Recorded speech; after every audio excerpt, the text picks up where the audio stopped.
I'm Ben Meiselas from Legal AF, joined by the one and only Michael Popok, and we've got some significant breaking news for you about Donald Trump's former chief of staff, Mark Meadows, more recently, Donald Trump's current co-defendant in the sprawling RICO or racketeering case brought by Fulton County District Attorney Fani Willis. Mark Meadows has been filing motions and documents fast and furious, including one day after the indictment was brought. Mark Meadows filed a notice of removal to try to get the case against him transferred to federal court. Mark Meadows argued that federal courts have jurisdiction, he claims, because he was a federal officer acting under color of federal law, and that he has credible federal defenses. I disagree with that, but that's the argument that he makes. You're allowed to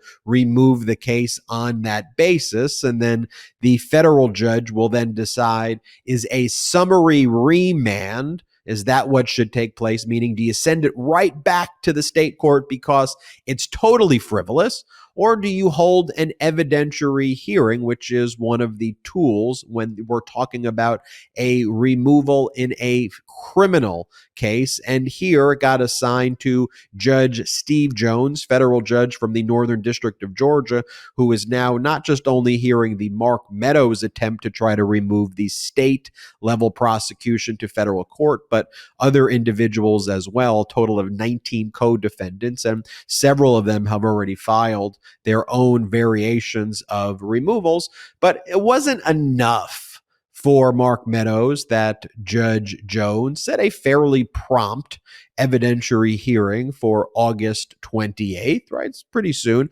Mark Meadows wanted the federal court to affirmatively intervene and block Fulton County's normal criminal procedures from taking place. Specifically, Mark Meadows was terrified about being arrested this week and having to surrender. And Mark Meadows went to Fulton County District Attorney Fani Willis and said, please don't arrest me until after the evidentiary hearing. And Fulton County District Attorney Fani Willis responded to Meadows' lawyers, you had 2 weeks to surrender since the indictment was handed down by the grand jury on August 14th. I've been more than respectful to you. I'm not giving you any extensions. He needs to surrender like all of the other criminal co-defendants in this case. So that was litigated before Judge Jones because Meadows wanted Judge Jones to block Fulton County District Attorney Fani Willis. Popok, what went down in the court? Because we've got ding, ding, ding, ding, ding. We've got a ruling by Judge Jones. How did Judge Jones rule? Sort of predicted this. Everybody's running to federal court who thinks they have an option to do that. Except for Donald Trump. Donald Trump right now has not filed one of these. I guess he's waiting to see what will happen with Meadows and Clark, and Rudy Giuliani has said he's going to try, and people that are purely Georgia people like David Schaefer, the former head of the GOP, says, well, we were directed by the fake electors were directed by the attorneys for Donald Trump, so maybe we were federal officers or working under them too. Everybody wants to get out of federal court except for people that seem to care that matters, which is Donald Trump. He seems to be just fine getting processed in the Fulton County jail. He's already negotiated his surrender and booking on Thursday. But Mark Meadows doesn't want to be there. His lawyer has come up with a scheme that looks like it's too smart by half to try to argue that when you read their papers, all Mark Meadows is apparently is a glorified secretary. Nothing against secretaries, but they say, well, he was just, he moved some papers around. He visited some buildings. He got some coffee for Donald Trump. It's all within his duties as the chief of staff. Okay, come on, really? I mean, and he picked up phone calls and he interfered by making phone calls and pressuring elected officials. He's being charged with trying to get officers who are sworn to do their duty under the state constitution and the U.S. Constitution not to do their duty. It goes well beyond, how many, who got the Diet Coke and who got the latte. And so when he made his motion, his first motion, I want to be in federal court, the judge says, well, all right, I really can't figure it out on the papers. I'll give you a hearing on Monday. Why don't you show up on Monday? Everybody bring witnesses. We're going to do this as an evidentiary hearing, and let's everybody have full set of papers on it. And we thought that was sort of the end of it 4 or 5 days ago. And then his lawyer said, oh no, Friday's arrest deadline is coming. We got to all go. And there's already, like 16 out of the 19 have already gotten their mugshots. And I'll be irreparably injured if I go and have to go to Rice Street Jail. It's a bad place you're on. I don't want to do it. Please take jurisdiction over me. And the judge, in a very succinct, in fact, it was really like 2 lines, followed by 5 pages of analysis, but it was 2 lines. Your motion to stop Fani Willis from arresting you on Friday if you don't show up at the Rice Street Jail as was agreed is denied.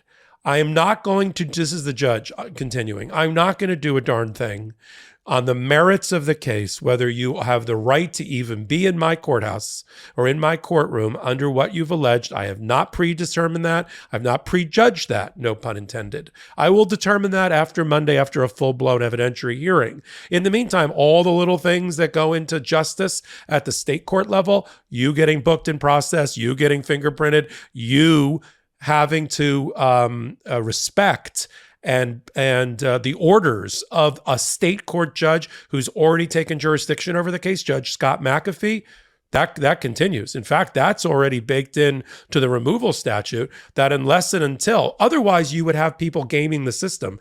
They would think, oh, all I got to do is file a 1-page piece of paper called a notice of removal and everything against me in the state court stops. That marshal that's at my front door with the handcuffs and everything disappears and I buy some time. Everybody would be, and who would be gaming the system. It would be everybody named Donald Trump and the people that worked for him. And so that's why we anticipated this in the Federalist system. So there's already baked in there a provision that the state court continues unabated unless and until the federal judge takes jurisdiction. And based on the rulings so far by Judge Jones and his reference to abstention doctrines, which are put in place to preserve our system of federalism between state and federal courts, so each one doesn't try to interfere and stick their nose where it doesn't belong. They all color within their own lines. Federal courts, by Supreme Court precedent, which we call abstention doctrine or the younger abstention doctrine, cannot, should not interfere with an ongoing criminal prosecution, investigation, and court case at the state court level. Otherwise, criminals would be, alleged criminals would be running across the street to federal court all the time. Oh, I don't like something. The prosecutor looked at me sideways. They weren't nice to me in the bail setting, and they didn't offer me a deal, and I'm being harassed. And please, federal judge, we'd be doing this all day long. And it doesn't change because the person also claims to be a federal officer, whether they are or they're not, whether they were acting within and that's the big one here. Were they acting within the color of their office on the things that are alleged to be crimes in the state court level? Last time I looked in the chief of staff job description, it did not say, help your boss cling to power and stop the peaceful transfer.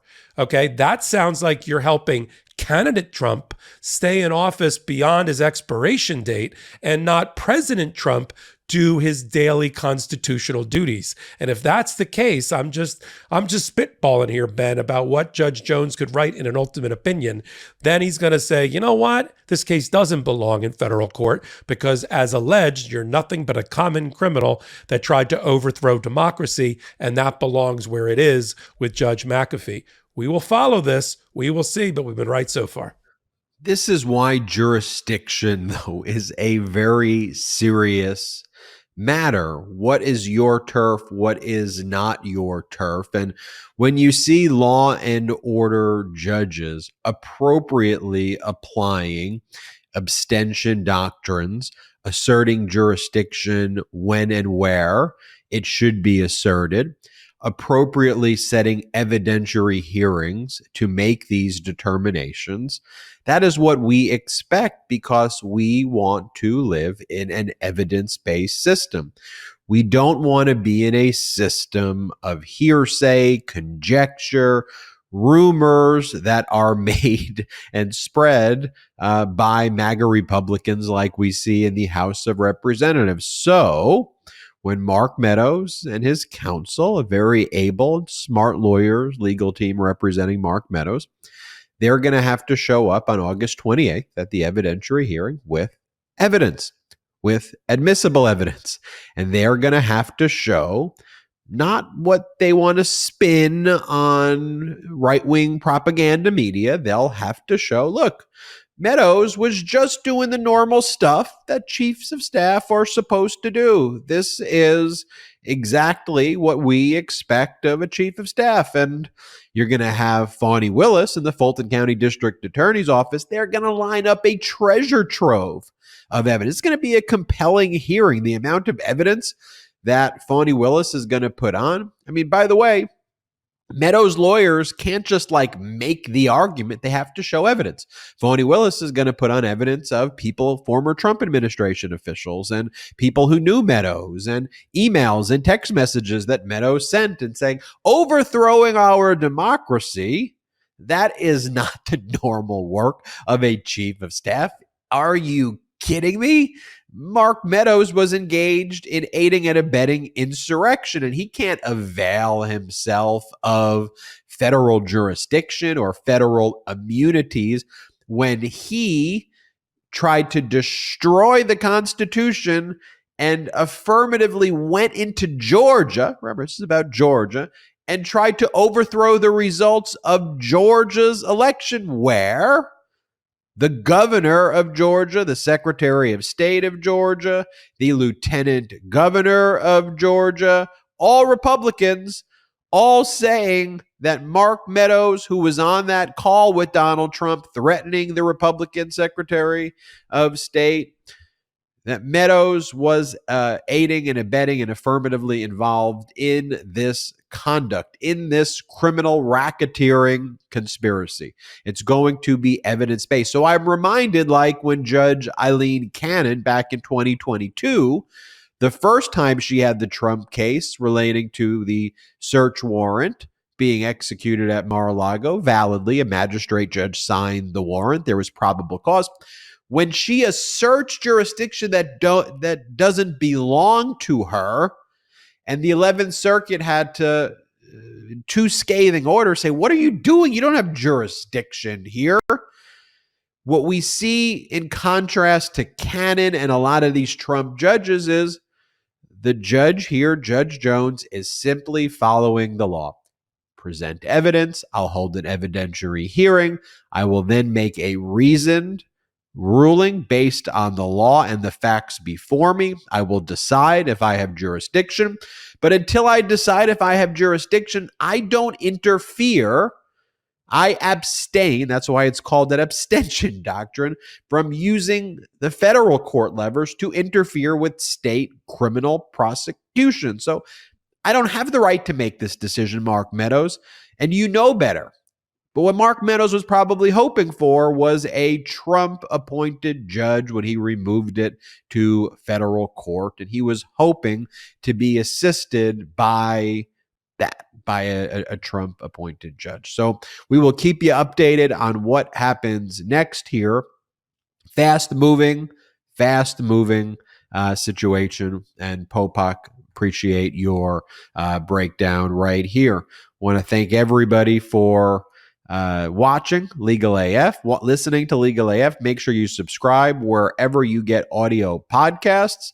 And also, while you're at it, make sure you check out MeidasTouch.com, the new home of all things MeidasTouch. Thank you all so much, and we'll see you next time on Legal AF. Have a great one. Hey Meidas Mighty, love this report? Continue the conversation by following us on Instagram @MeidasTouch to keep up with the most important news of the day. What are you waiting for? Follow us now.